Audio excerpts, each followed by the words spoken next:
Hey guys, I'm Logan, the 64th Gear Jammer Skeel, and I'm back with part 2 of the Electrifying Your Layout series. There are two trucks from First Gear. The first one I talked about was the Digger Derrick truck, which is a pole setter to set poles. If you missed that video, go see it with the video link up above, and then watch this video, or watch this video first and go back and watch part 1.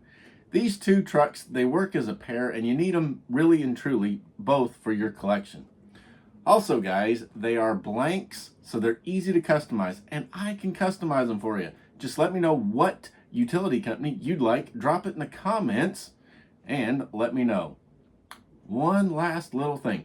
At the end of this video, I've got a little special offer for you, so stick around so you don't miss it. Now let's go on and look at this truck. Yep, comes in the same exact type of box that the other one did. It's First Gear. It's a solid box with a styrofoam insert, and it has all the relevant information on it, including the item number of 10-3901. It's a really nice box. It shows off the model, not at all, but it protects the model very well during shipment.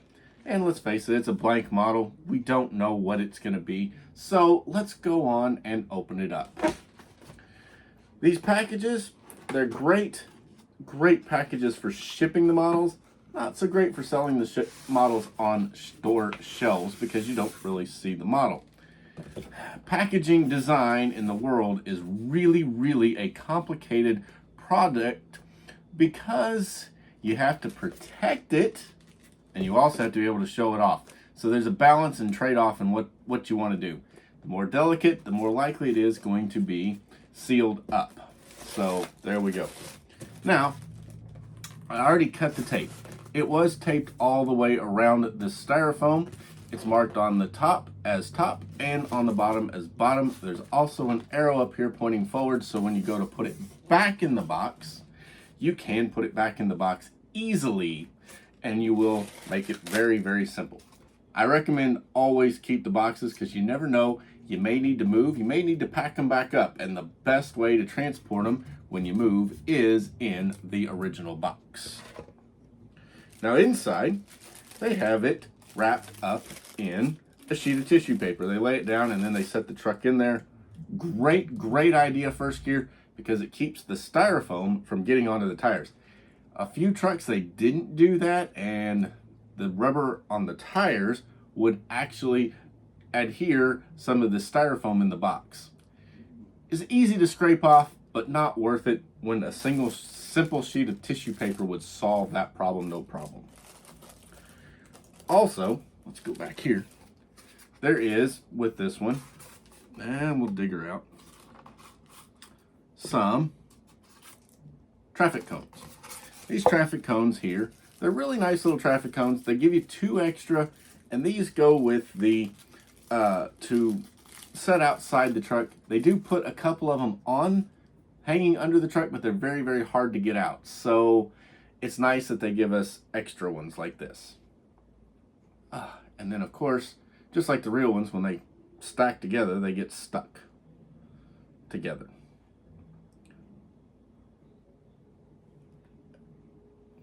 Anyway, I'm not going to go on and open them up. So there we go. That's what they are. There's 2 of them right there. They're stacked together. You can pry them apart. I just don't feel like doing it. And you can set these out with your truck to make it look like the truck is ready to go and ready to use and working on the streets like they always do. They always set their cones out to protect the truck from the other people and the work zone. It's just a safety thing. Got to take care of that. I'll set this off out of the way. And then there's one more little piece of packaging here that you can see.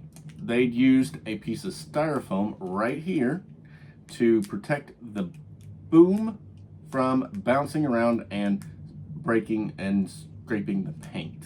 That's a nice little thing, so we'll just take that out, set it aside. Again, when you go to save these and you're opening them up, make sure you save all of that packaging material.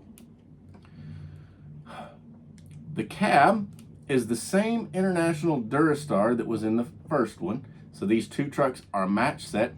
The only difference really and truly in the truck cab and chassis is the wheels.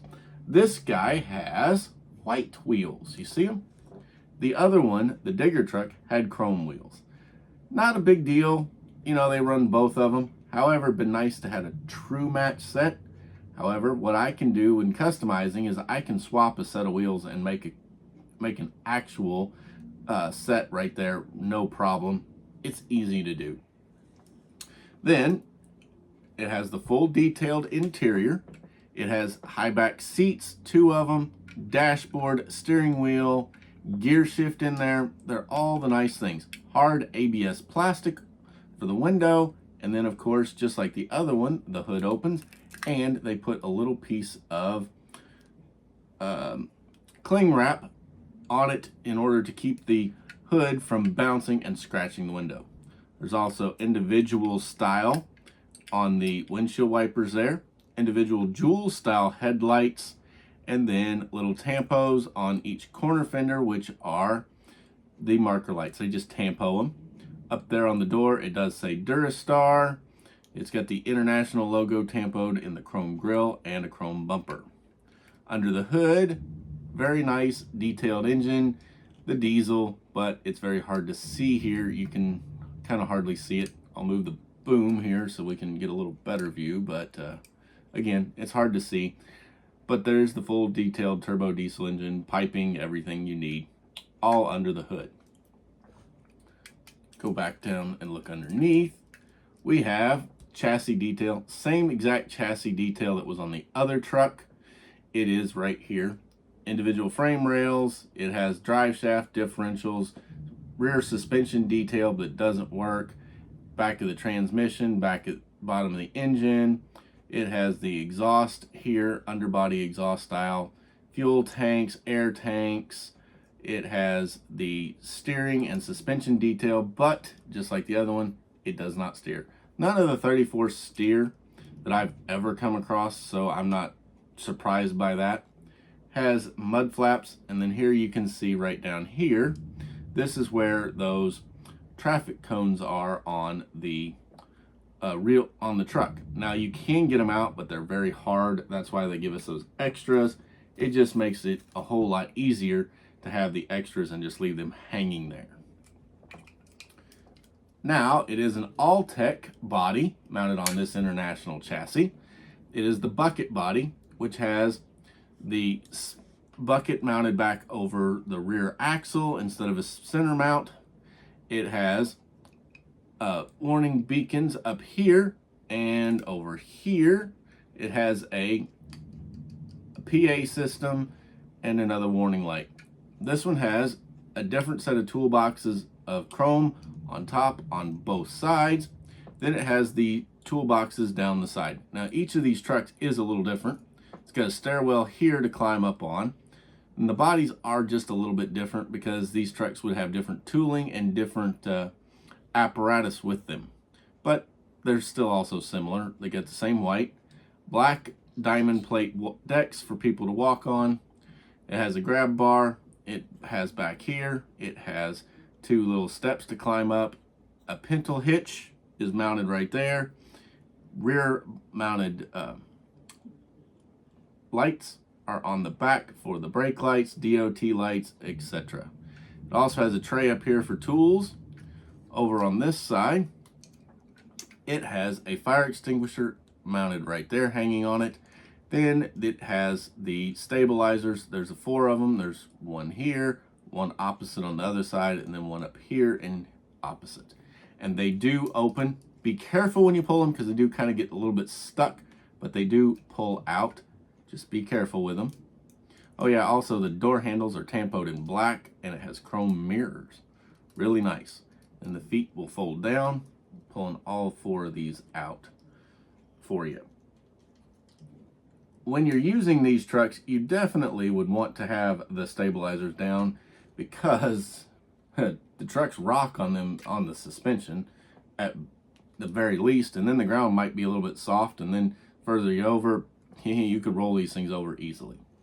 Now it's the Altec bucket truck, and you notice it works. Check that out. The bucket does pivot a little bit so that it stays basically level. The real ones have a latch mechanism so that when they move it, you can latch it in place so it doesn't rock while you're working with it, but it also comes loose so that it stays level as the bucket goes up and down, because you definitely want that not to tilt and dump you out.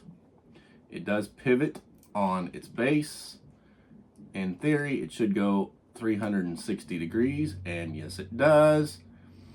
It has Altec up here on the boom, logo on both sides. It has tons of little warning tampo details.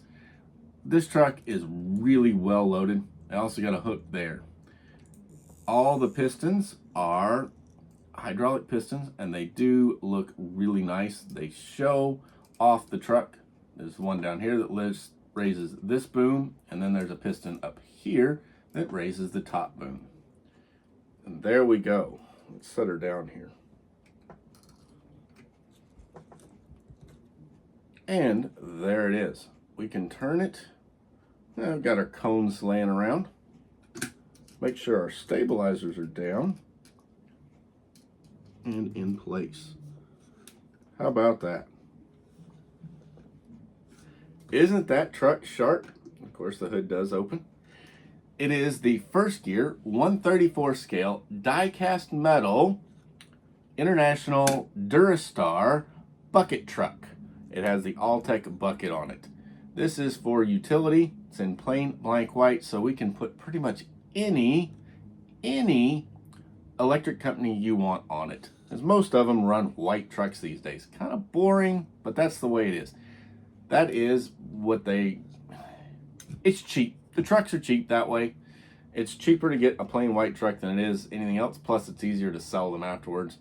Not that the abuse that utility companies put these trucks through, there's much of the truck left when they're done with it, but those are the two rationales. So what power company would you want to put on this truck? And don't forget to go watch the other video on the digger truck, and make sure when you order them, you get a pair. That way you can set up the power company the way you want it.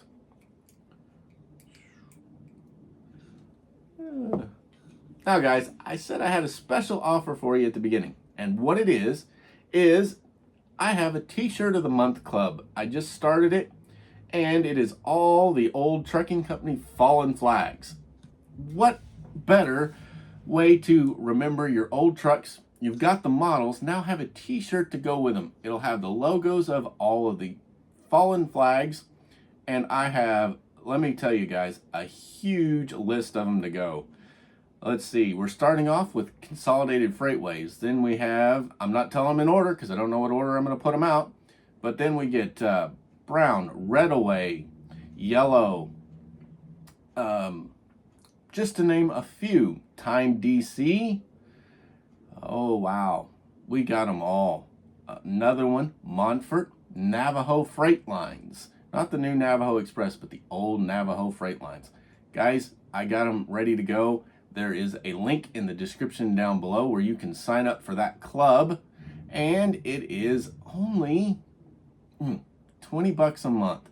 And for you YouTubers, just for you guys, I've got a special promo code to get you 10% off. It is, let me tell you how simple it is. Use the code YouTube. Real easy. And put that in at checkout, and you will get 10% for your t-shirt of the month subscription. And one other one that I've got coming, well, it's available, you can order it, there'll be another link down there, is if you're a railroad buff, I've got a t-shirt of the month club coming for railroads. Starts off with Pennsylvania Railroad. We've got Great Northern, Chicago Northwestern, Southern, and just to name a few of them that are on the way. So if you're into railroads, sign up for that one too, and guess what? You can use the same code simply because you're one of my valued YouTube family and save 10% off of your order. I'm Logan, and I'll be back very, very soon with another video.